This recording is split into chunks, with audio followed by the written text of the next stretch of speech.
तन्नाम साहस्रं कथितं ते घटोद्भवा रहस्यानां रहस्यं च ललिता प्रीतिदायकम् सर्वापमृत्युशमनं कालमृत्युनिवारणं सर्वज्वरातिशमनं दीर्घायुष्यप्रदायकम्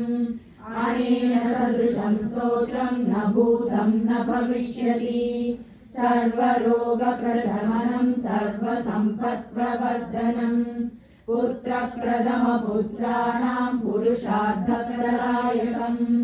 इदं विशेषा श्रीदेव्या स्तोत्रं प्रीतिविधायकम्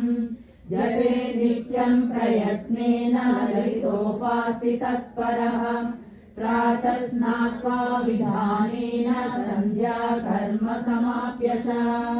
गंगा भवानी गायत्री काली लक्ष्मी सरस्वती राजराजेश्वरी बाला श्यामला ललिता दशा गंगा भवानी गायत्री काली लक्ष्मी सरस्वती राजराजेश्वरी बाला श्यामला ललिता दशा गंगा भवानी गायत्री काली लक्ष्मी सरस्वती राजराजेश्वरी बाला श्यामला ललिता दशा इति श्री ब्रह्मांड पुराणे उत्तरखंडे